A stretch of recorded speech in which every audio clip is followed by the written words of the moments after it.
I was going to say anything. That settled the fact that I wouldn't.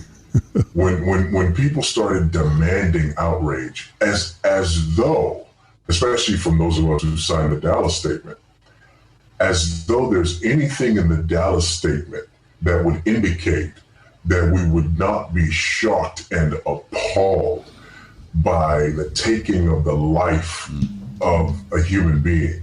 I mean, it was absolutely ridiculous, and I don't do like bullying, and so I just said, you know what, that pretty much settles it. I'm not gonna get into this. And then there's a friend of mine who always says to me, you know, God loves you, but I have a wonderful plan for your life. Who's that? He decided to post some videos from a conference that I had done with him at this little thing called the Founders Conference. And so all of a sudden I start getting messages from everywhere, just blowing up, you know, with stuff, you know, thank you for posting whatever. And, you know, I don't have a YouTube channel. I've never had a YouTube channel. I've never posted anything to YouTube.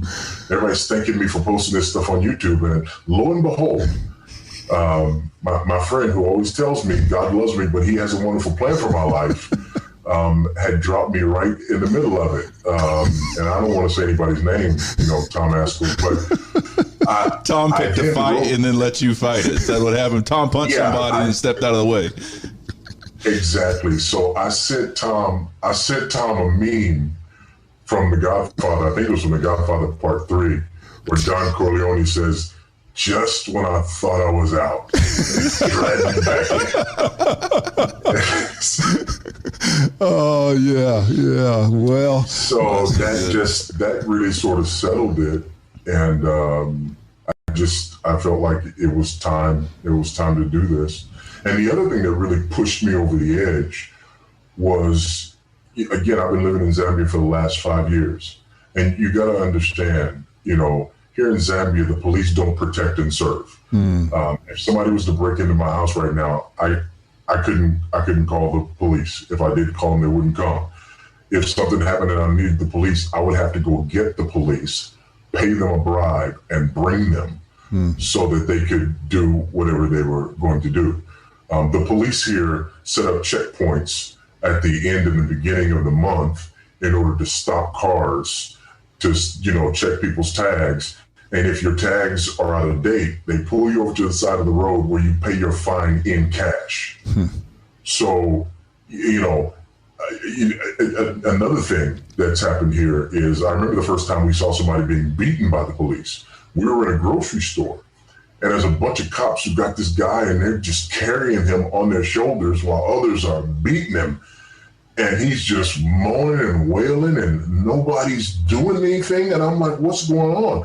And the person in front of me in line just turns around and goes, he's a thief. And I'm just like, so he just gets beaten up by the police? And yes, that's absolutely what happens. So I say all that to say this. That's policing in the country where I live. And people here started talking about the corruption of American policing. That was a bridge too far. At that point, I thought, okay, I gotta do this. I've got to write this. And then when I would talk to people here about the actual numbers and what was happening, they would get this curious look on their face. Like, I don't get it, you know? And to which I would respond, yeah, you're absolutely right. The police are not hunting and killing black men. You know, this is an invented narrative. And so anyway, all those things together just kind of, you know, pushed me over the edge to where I decided, you know, this needs to happen. Finally found somebody willing to publish it, and away we went. The fault line idea is, just to hear you talk about it, Voddie, is I just personally to hear you talk about it is powerful, because Tom and I are observing this. We're talking about it nearly every single day. We're watching what's happening with the various organizations over here, and it's crazy. It's crazy to me, especially coming out of, like, Young, Restless, and Reformed, and the New Calvinism, because there did seem to be, I've said this before publicly, I was sitting with Tom, I don't know which T4G it was, but one of the early T4Gs, sitting with Tom in Louisville, and I remember thinking, like, I was over the moon. Man, I was over the moon. I was like, the hymns and the songs, and Yeah. I was sitting with Tom, and Tom, in his way, he's never going to, like, actually tell me. I could just tell he didn't seem quite as excited as me. He was very excited. He was for it. And I was like, Tom, what's the deal? And aren't you excited? He said, well, I am. I'm very thankful. I'm overjoyed about what I see. I'm just concerned it might not be as deep as it needs to be right now. Doesn't have that doctrinal grounding.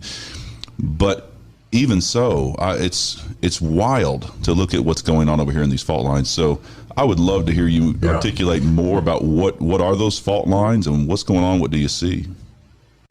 Well, here's the thing, and to go to your issue, I remember, being brought into some of those circles. I was never invited to be a part of,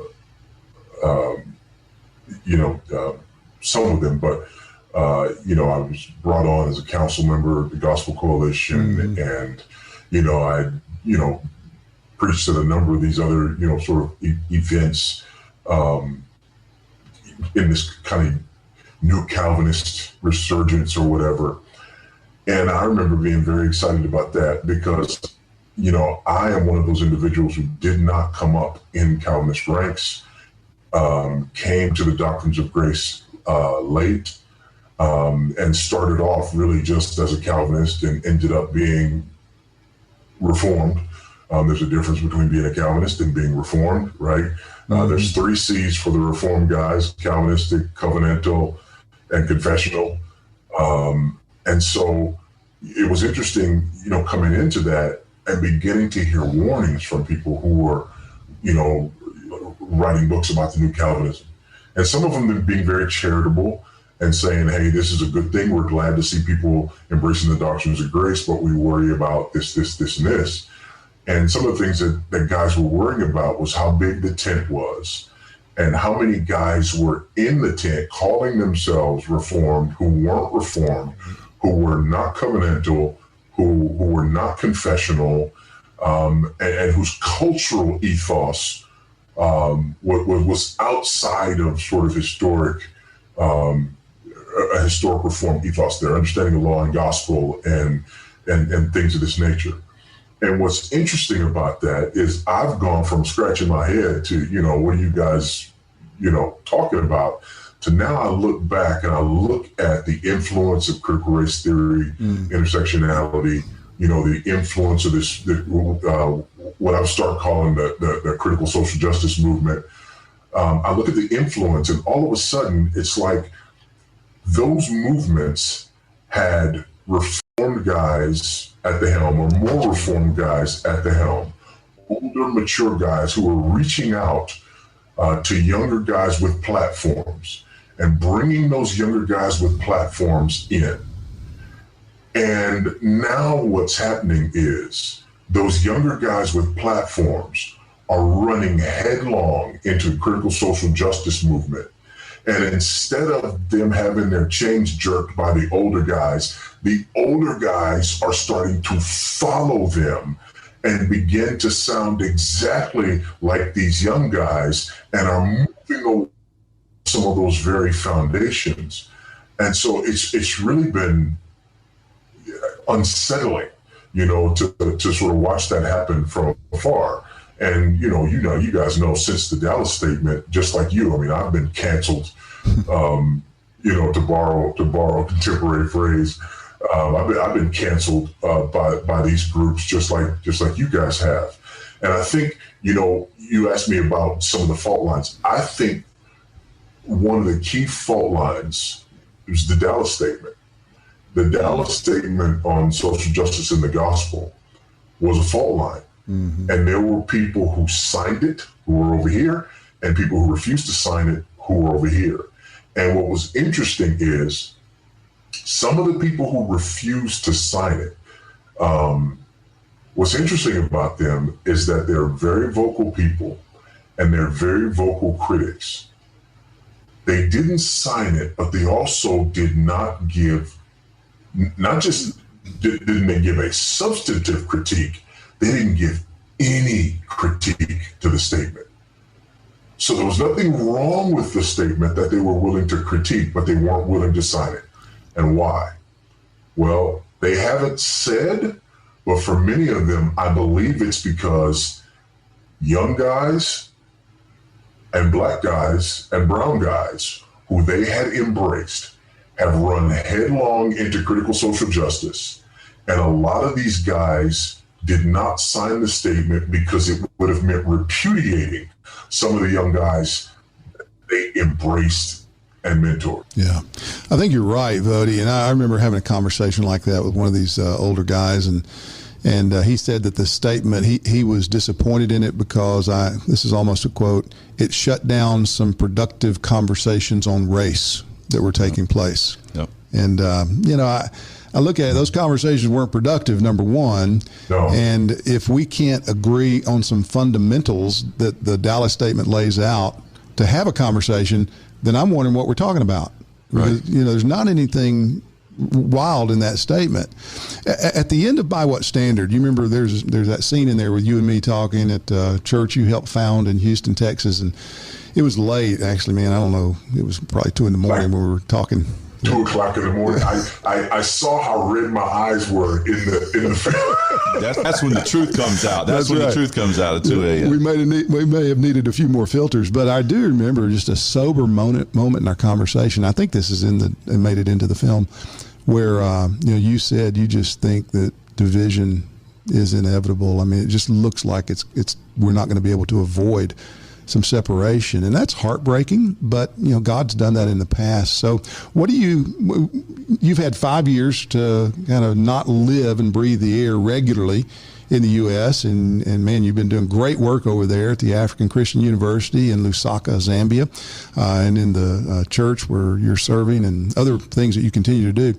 But from that perspective now, where do you think we need to be looking? And what do you think we ought to be doing? Those of us who are covenantal, confessional, those of us who do agree on the scriptures, even those, I'm finding great unity with brothers and sisters who are not covenantal and confessional, but who agree on the authority and sufficiency of scripture to address these current critical social justice issues. Where do you think we need to be taking our stands?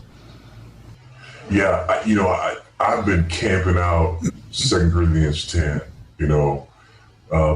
This is a spiritual war. Amen.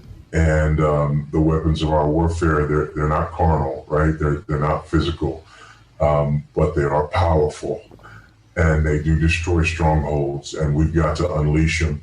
And there's 2 things that we're called to do. Number one, we're called to destroy, and we're called to take captives. And I know people don't like that language because we're talking about our brothers. We're not talking about destroying our brothers. We're destroying arguments and lofty opinions raised against the knowledge of God. That's what we're destroying. And I think one of the things that has been happening is that people haven't been willing to destroy the arguments and lofty opinions because they don't want to be seen as trying to destroy their brothers. Mm-hmm. And the sad thing about that is that's not love. I think one of the things that's been exposed here, as this fault line has shifted, is it has exposed a false unity. Because if a brother is going to say that I'm not his brother because I have a different opinion on it, I think it's very interesting that these movements, now you look at, the Gospel Coalition, Together for the Gospel, and, all of these, sorts of groups that rose up, these different conferences that happened, and the different seminaries that were attached to this, and seminary presidents that were involved in this. And you had people, one of the beauties of it, and I think, Jared, one of the things that you were talking about being excited about, was that guys were saying, you know what, there are non-essentials that we disagree on, things that we used to kill each other over. the Presbyterians used to baptize us to death, right?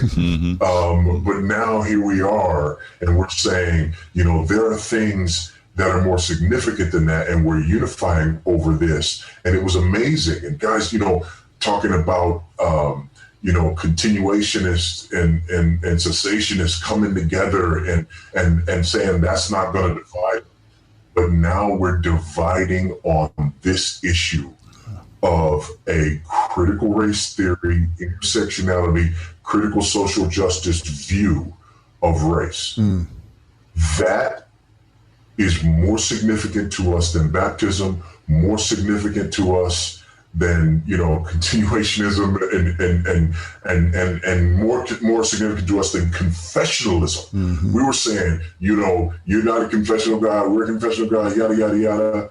But this view is more significant to us, to a group of people who were uniting in spite of a whole bunch of things.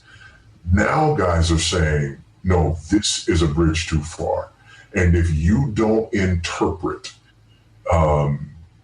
these issues, down the line, according to the ways critical race theory and intersectionality view these issues, according to the way the critical social justice views these issues.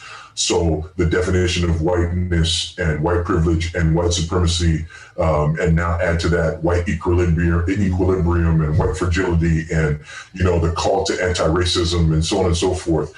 Now we're saying that those things, right, that is our confession. So you don't have to hold to Westminster. You don't have to hold to 1689, but you do have to hold to D'Angelo and Kendi. Wow. Man, that is a profound way to put it, and that's exactly what's happening. I mean, that's a great way to think about it, because you find people now who do disagree on things that 10 years ago we were trying to rally around, but they agree on this social justice approach that's current, and they're the allies. And the ones of us who disagree but who agree with them confessionally, we're the opponents. And Voddie, Tom and I we've been thinking about what. And the other thing too. No, go ahead. Well, you go ahead. I'll follow up.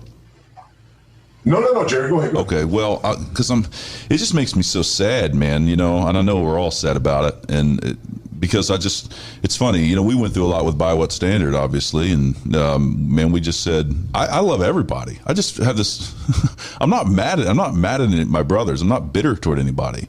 I love them, and it's sad to see this. And I'm wanting to say, how can we? What are those fault lines so that we can help as many people not be taken captive by hollow and deceptive philosophy? And you mentioned one, which I would just underscore, is this sense of if you stop with the 11th commandment, like stop with it. If you love your brother, you've got to say, and this is actually doctrine of God thing, because man, if I see Voddie sin, I love Voddie. I do care what Voddie thinks about me. I don't want, but that can't dominate our relationship. I got to go to Voddie, and then, well, what if Voddie doesn't repent and thinks you're wrong and doesn't like you? It's like, well, there's a God in heaven, and this is my brother. And but Jared, I think we got to back that up, though. We got to back that up and even say, if Voddie sins, we've got to make sure we're defining sin, not according to Robin DiAngelo and Ibram X. Kendi and, we got a Kimberly Crenshaw and so on and so. We got to make sure that we're defining it according to the law of God. And so, and I know you guys have done a lot of this talking about, law and gospel, but we've got to make sure that we're defining these things according to the law of God. And so when we're defining sin, by the way, this is one of the huge problems with the critical social justice movement, because there is a new original sin. And that new original sin is the sin of racism, and all white people are guilty of it. They're complicit in it by virtue of their whiteness. And that's just wrong. That's just not biblical. This idea that, I've talked about this idea of ethnic Gnosticism, and I unfold it, a little more in the book. But this idea that somehow, and by the way, the concept of ethnic Gnosticism is rooted in critical theory. They don't call it ethnic Gnosticism, but this idea that the world is divided into oppressors and oppressed, and the oppressed, by virtue of their oppression, have access to knowledge that the oppressors don't, because they're oppressors. They're inherently blind. And so that's why we talk about listening to our brothers and sisters of color. That's why we're talking about listening to Black voices, you know. And again, so why? And then guys will fall into the trap, and they'll say, well, what about a voice like Voddie's voice? No. My voice is not a Black voice, because according to critical race theory and critical social justice, the Black voice is the voice of the oppressed.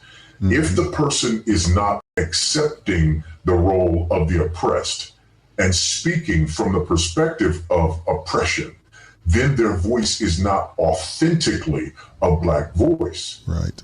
So even that statement itself is a nod to critical theory. So when we start talking about, Black voices versus Black bodies, right? Again, this is absolutely a nod to critical race theory. When the Attorney General of Kentucky, comes out and offers his findings, and you have people saying, that he's given one of the founders of BLM says he gave a Bull Connor speech in 2020. A former sergeant in the LAPD says he might be skin folk, but he's not kinfolk. In other words, he's a Black body, but he's not a Black voice. And so, again, this is all rooted and grounded in critical theory. So we have to be aware of where this stuff is coming from. And so there's two things there. Number one, destroy. Arguments and lofty opinions. So we need to identify the arguments and lofty opinions that are raised up against the knowledge of God, and they need to be destroyed for the sake of our brothers. And we need to be open, honest, loving with our brothers, but fierce in the way that we fight and go to war with these ideologies. Okay. And then the second part of it is taking every thought captive. So we've got to recognize that one of the reasons that this is attractive is because our Christian brothers are not racist, right? Our Christian brothers love the brethren.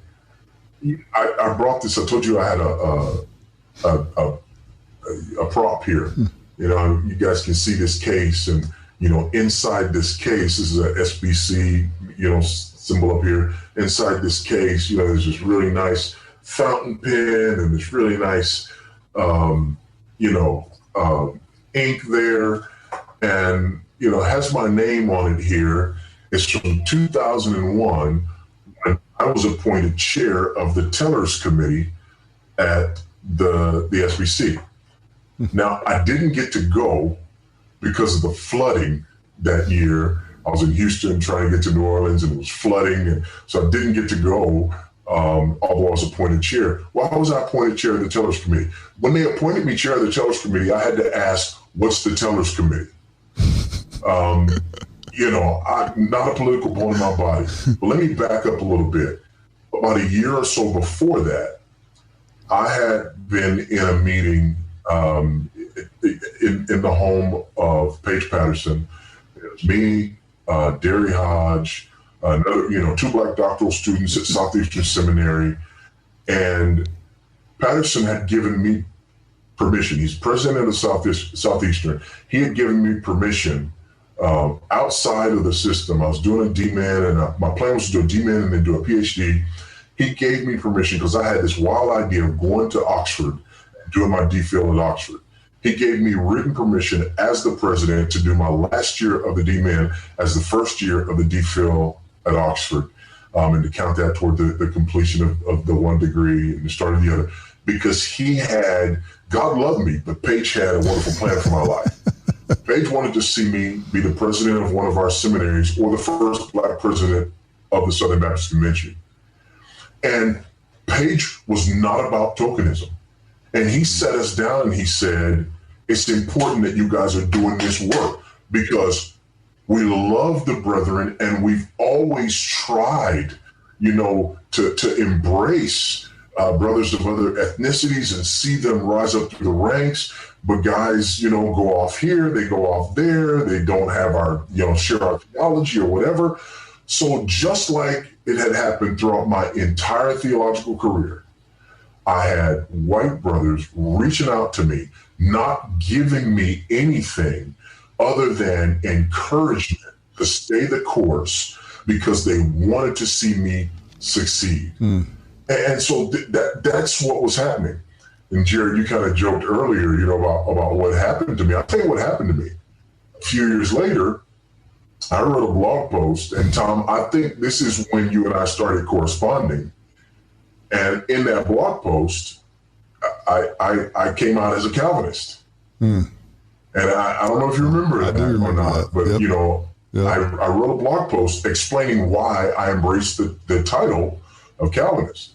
So that was strike one. The other strike was Bruce Short and I brought a resolution at the convention. I forget which year it was we brought that resolution, but it was that resolution about public schools, right? Calling for the investigation of the public schools. This radical agenda in the public schools. And so, I'm a proponent of home education, and the public schools are sacred, to Southern Baptists. And so because of those things, I ended up getting blacklisted in the SBC because I got off message, I got out of line. This wasn't, what our ideology was. And it's quite interesting that, nowadays we've got guys sort of going in different directions. And instead of the SBC, right or wrong, saying, no, this is not what our ideology is, they're sort of caving and letting things like Resolution 9 happen. Yeah. So I just think it's really interesting to watch, the way things have unfolded. And I say all that to say this. One of the ironies is that people not only say that I'm not a black voice, but they try to explain why I'm not a black voice by saying that I'm trying to curry favor with white people so that I can have elevated positions with white people. So let me see. I opened my mouth in the SBC where they wanted me to be the first black president of one of our seminaries, or the first black president of the SBC. So I opened my mouth and that was gone. Now recently I've opened my mouth and all of these other organizations that I used to be a part of now won't touch me with a 10-foot pole. But the answer people have is that I'm doing this in order to curry favor with white people. Yeah. As we say in Texas, man, that dog won't hunt. The reason I think you're in trouble, Voddie, and the reason Tom's in trouble the same. It's like, I want to be with both y'all guys wherever I go, because y'all both going to say something. Something's going to happen. It's going to be Voddie and Tom done said something. They're the first ones to say something. Everybody's going to be like throwing down. But, this is interesting. I just couldn't help but think about when you were talking, Voddie, about the two issues that Calvinism, public school. And yet the way it's being played now by the SBC, they're really caving. I'm suspicious that it's pragmatism just rampant in the SBC that plays it both ways. Right? So what you did, you hit two issues that transgressed pragmatism. Calvinism doesn't work and government schools don't work. But this CRT stuff does. It fits the pragmatic worldview. And it's just kind of trying to curry favor even with man. It's not trying to become all things to all men like Paul tells us, but we're trying to be accepted kind of by the world in order to do evangelism. And the issues you brought up don't fit. But this modern stuff right now seems to fit the spirit of the age, and so they're kind of moving with it. Yeah, until they can't go far enough. And that's the thing. The whole anti-racist movement is upfront about the fact that you can never complete the work of anti-racism. Right. There is no there. There so it's going to cost more than $5 million from the original sin of. Yeah, no, it won't be enough. It won't be enough. You watch, because when you get letters, that are talking about the patriarchy and pernicious, theology and this of the founders or whatever, I'm telling you, you did $5 million. Number one, $5 million is not enough. But number two, you kept the names on the building. And then number three, you didn't cede power. You didn't give up your power to Black people. And so now it's going to be, thank you for the $5 million. That was a nice first step. But where are you elevating Black voices? Yeah, that's where are you putting Black people in the seats of honor? And where are you tearing down all of the references to these individuals in your past whose sins today have been deemed unforgivable? Because tomorrow it'll be somebody else's sins. Yeah. You know, it's always somebody else's statue today, but eventually it's going to be yours. You know, Voddie, one of the things you said a while ago, I want to circle back to, that at the bottom of all of this is a failure to recognize or appreciate or understand God's law. I mean, the law and the gospel. And we have hammered that, but I don't think we can hammer it enough, because God is the one who gets to define what is sin and what is righteous. And good night. I mean, I have enough trouble dealing with real sin in my life. I don't need anybody to manufacture new sins and try to make me measure up to their shifting standards in order to deal with that. When I hear people treat you and say about you the things that they do sometimes, or people like you who refuse to kowtow to the spirit of the age, it angers me.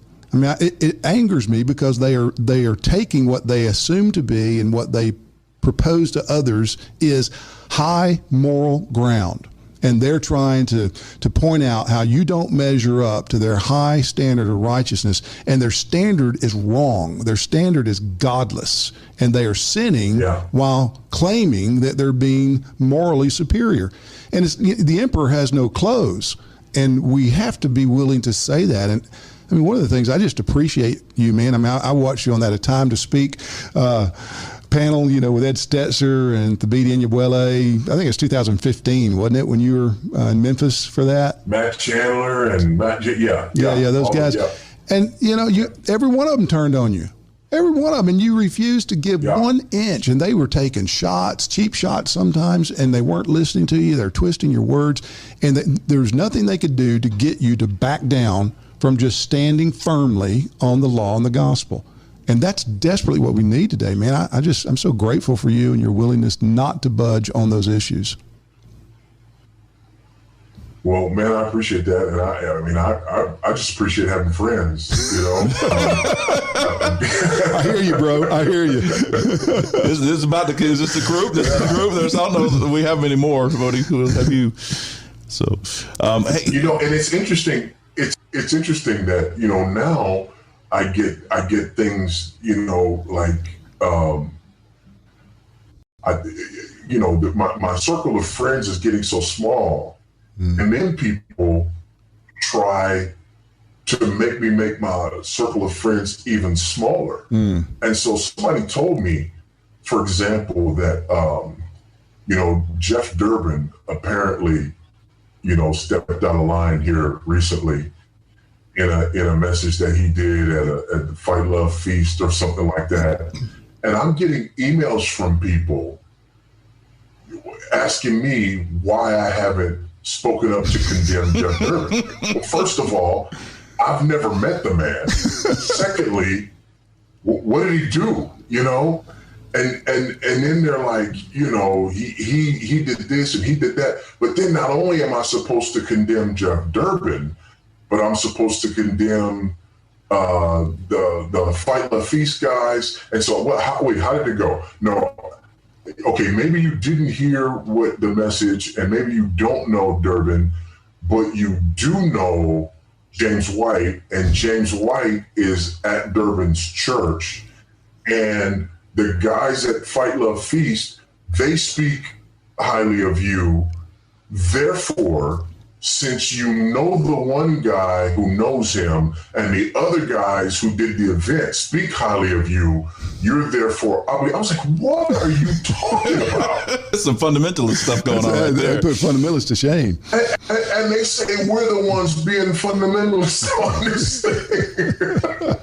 Oh, man. Voddie, you got so much, man. What would you say? And, you know, and here's the other ironic thing. Here's the other ironic thing about it. People are saying that, we're trying to truncate the gospel, and we don't understand the implications of the gospel, and this and that and the other. You know what's funny about that? Two things are funny about that. Number one, some of these same people were saying that I was being too broad in my application of the gospel because of my advocacy for home education in particular, and for Christian education for parents in general. And so when I did What He Must Be, and with the Ever-Loving Truth, Family Shepherds, and What He Must Be, there are people who felt like I was applying the gospel too broadly in dealing with those family issues and educational issues and things like that, right? Some of those same people now are saying that I'm a fundamentalist because I'm not willing to apply the gospel to the work of anti-racism. But I'm going to go you one further. Why did I come to Zambia to help start the African Christian University, which is a classical Christian, liberal arts, biblical worldview university? You know what's interesting about that? There are people, when I tell them what I'm doing, they always say, oh, you guys are starting a Bible college. No, it's not a Bible college. Oh, you guys are starting, no, we're starting a university. We're offering degrees in agriculture, business, education, fine arts, theology, getting ready to add biology and chemistry. And some of these same people could not wrap their mind around it. We have a hard time raising funds for ACU because there are people who get doing a Bible college because, Africans, Bible college, preach the gospel, get them saved so they don't go to hell. But then they hear about the expansive work that we're doing and they can't wrap their heads around it because they're fundamentalists who don't get the broader view that we have of this university. And now people turn around and say that I'm being a fundamentalist because I'm not embracing the twisted view of anti-racism as being part of the gospel. Not because I think racism is okay, but because anti-racism is part of a worldview that is counter to the gospel. So don't sit there and try to tell me that I'm not willing to expand my understanding of the implications of the gospel broadly enough. If you get rid of God's word and God's law as the standard, then any old standard will do, and they can measure you by it and beat you up all day. That's exactly what's happening. That's right. Yeah, I think that's interesting the way that's shaken down, Voddie, and we've sensed the same thing. Like, in some ways, as I watched YRR kind of go south, Chris Tomlin got out of the city, went out and sang, but then they kind of got put in the pocket of the city. They didn't have their Bibles with them. And then there are these other kind of fundamentalists draw high walls. We shouldn't be involved in culture and all that kind of stuff. I mean, we're striking at that with the Wield the Sword project that we've got going on, that we're so excited about. You're going to be here. You're going to be recording season 2 on that. And I think there's doctrine under that, and important doctrines about the nature of the kingdom of Christ and its relationship to the world, in the sense that it is coming on earth as it is in heaven. And there's the relationship of the physical and the spiritual and the very nature of reality itself. I think all of that's going on, and I hope a recovery of those doctrines, as you said, destroying certain arguments, and then teaching clearly so that some of our brothers can get right on this, because I do think there's a good impulse, but there's been not a deep enough doctrinal grounding. I do have another question for you. I don't know, we're kind of running, but just one more, or one go at it with 2 different questions, Voddie. You see these fault lines, especially in American evangelicalism, probably in American Reformed evangelicalism. Tom knows many of the leaders in all of this. What is your message to them, given the fact of these fault lines and some that have been unwilling to speak, or just how would you direct to the leaders? What would be your word to them that you would see good things to come? And then secondly, what would be your word to just pastors throughout our community? What should they be doing given the situation at hand? I would say 2 things: man up and love. Amen.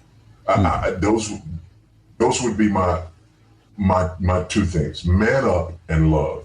And when I say man up, what I mean by that is this: there are a lot of these guys, and I am aware, I've had things shared with me These guys do not believe this stuff. These guys know better.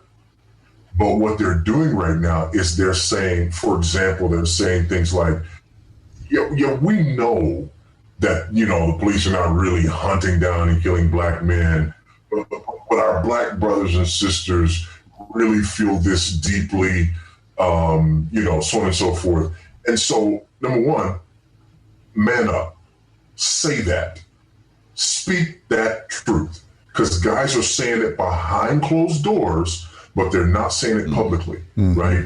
Publicly, they're out there parroting the whole, Black Lives Matter thing and so on and so forth. But privately, these guys know better, but they're not willing to say it. And the second one, man up, and the second one is love, right? Because love me enough that if I'm being unreasonable about something, that you'll tell me I'm being unreasonable. Love me enough to say to me, brother, I understand that you're hurting, and I appreciate that you're hurting, but let's back up here a little bit. And rather than just jumping all in and turning your